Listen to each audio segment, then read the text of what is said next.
And welcome back, guys. So we're talking still today about COVID-19. More specifically, we're going to do a quick anatomy review of this virus and to see how exactly it's going to enter our cells.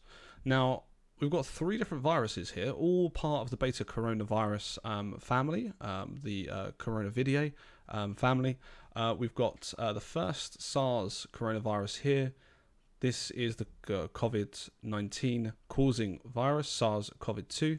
And then we have the MERS coronavirus over here, which is MERS. So we have SARS, MERS, and then COVID-19 over here.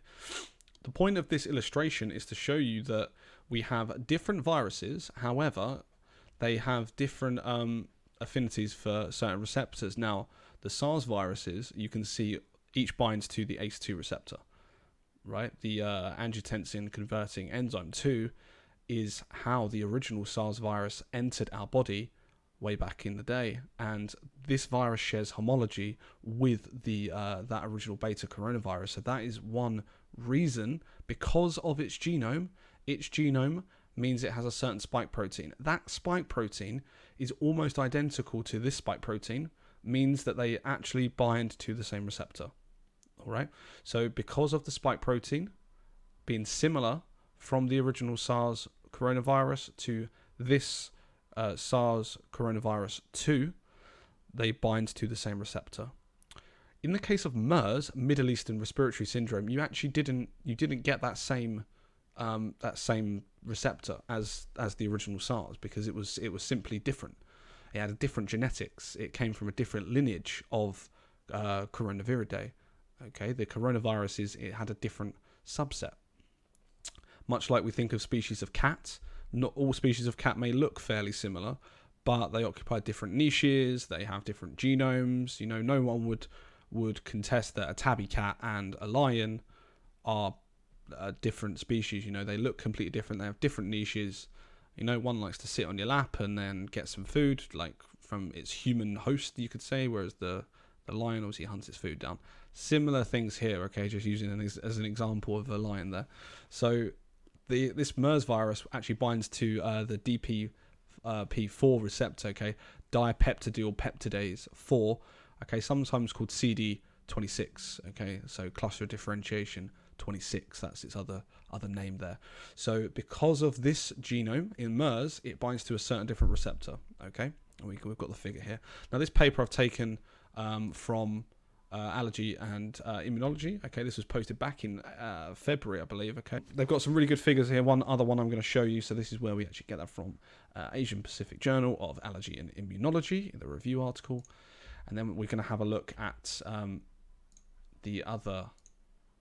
Okay, so these are inhibitors, and this is how this is really going to work. Right, this is how the coronavirus is working, or really all many viruses work this way. Really, it's nothing too different. Now, what you can see is that we have this ACE2 receptor. We're talking specifically of COVID-19 now.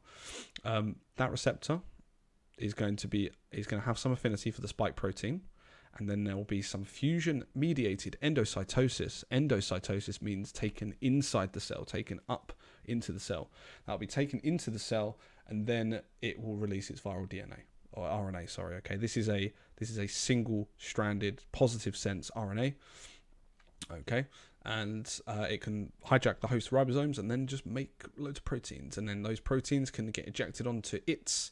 Those proteins go into the host membrane, and then when it moves out through exocytosis, the host membrane is now covered in the new viral nuclear capsid. Okay, now this paper actually summarized some possible monoclonal antibody therapies. Okay, but I just really liked the figures, and I thought that we could go through some mechanisms here.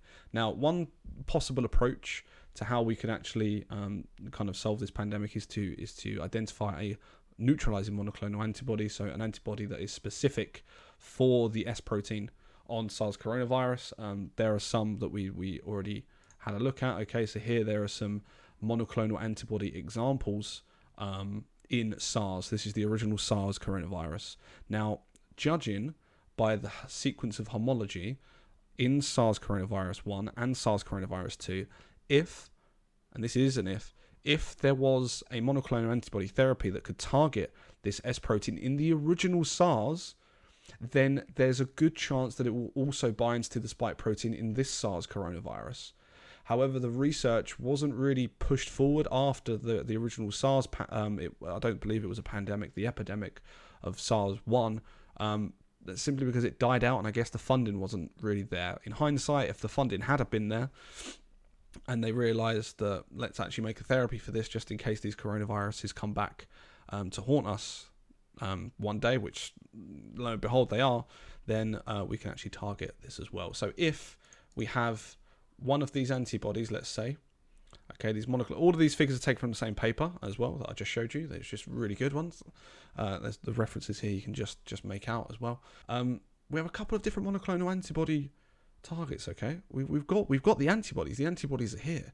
You know, it even shows you the residues. Now, being specific with these amino acid residues is going to mean that we can actually attack the new coronavirus. Okay, let's just say we have a sequence that is that's an amino acid string, so it's a protein, okay, and that protein is effectively going to have like an alanine, a valine, you know, let's say we have a histidine here, alanine, valine, histidine, tyrosine, threonine, you know, this is just an example, okay, we have an amino acid structure here. There's going to be a monoclonal antibody, roughly that's what a monoclonal antibody looks like, that's going to be specific for this sequence, okay. If this sequence is the same in SARS-1, okay, just in SARS, as it is in this coronavirus, if that sequence is still there, that monoclonal antibody will still target the same residues on this coronavirus, because the residues are conserved, is what we say, which means that the residues still remain, because it's in the phylogeny of this organism, right? It's in the genetics of this organism to keep this alanine, valine, histidine, tyrosine, threonine, to keep this conserved.